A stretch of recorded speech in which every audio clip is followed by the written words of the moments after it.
360 acres of prime, pristine St. Lucia coastal real estate now belongs to CABOT Saint Lucia Inc. after the contentious National Insurance Corporation-backed EC $27 million loan to CABOT was paid in full. The announcement came via a NIC press release that reads, quote, "On March 17, 2021, the NIC received EC $29.4 million from CABOT Saint Lucia Inc. This amount represented full repayment of the loan of EC $27 million, unquote. The total cost of the CABOT project is valued at EC $250 million, while its over 320 lots are valued from $1 million upwards, with those reportedly closer to the ocean valued at some $10 million. St. Lucia walked away with an interest accumulated to date of just about $2.4 million. And while Prime Minister Alan Chasney touts the development and return on the loan investment, former Prime Minister Dr. Kenny Anthony views the speedy loan repayment as a direct response to public uproar. I think this is a good example where public disagreement and public pressure works. It is obvious that the Chasney-led government and the National Insurance Corporation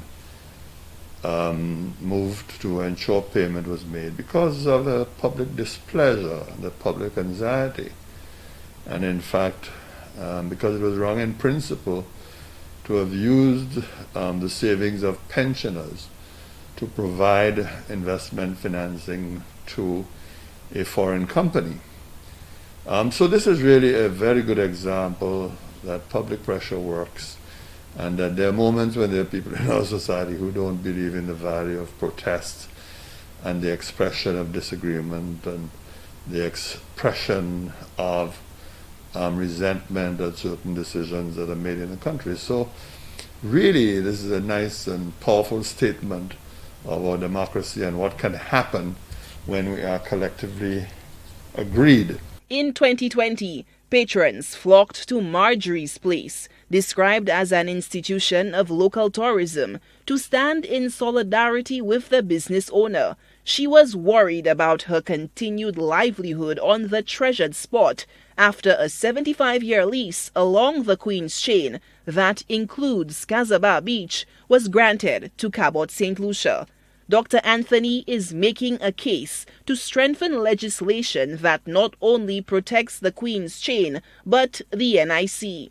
I think this is really a classic point, a classic case, when legislative intervention is necessary to prevent any such temptations in the future, and the National Insurance Corporation Board must never ever be given the leeway to engage in such initiatives again. The corollary to that, obviously, are the issues regarding CABOT and its development of the property in question. The time has now come for legislation to be enacted to protect the Queen's Chain and the right of St. Lucians to have unimpeded and justifiable access to beaches. Moreover, the controversial development is a sore point for environmental advocates concerned about the desecration of archaeologically sensitive sites. Leading conservation group, the St. Lucia National Trust, called on the Development Control Authority to provide answers on the work at the CABOT Saint Lucia project site. In the absence of information on the guidelines on public access and the preservation of an historic Amerindian burial site, Dr. Anthony is scathing in his assessment of the DCA. DCA has been a disaster. I mean, this Development Control Authority, as you know, has engaged in a number of decisions that have caused major problems. I mean, it's not just the CABOT project, but remember what happened at Gopiton in Soufrière and desecration of that site. Then, of course, we have the problem at St. Jude, where construction continues without the necessary permits, and the refusal of the DCA to intervene to stop the construction until it is provided with the required plans, particularly regarding plumbing, electricity, etc., and of course fire protection. These plans have not been approved by the DCA. So really, in truth and in fact, this Development Control Authority is not protecting the public interest or protecting the people of St. Lucia. Dr. Anthony argues that moving forward, 99-year emphyteutic leases to foreigner entities should no longer be granted on the whim of policymakers, but guided by codified statute in the best interests of the country. Solange Alfred, HTS News Force.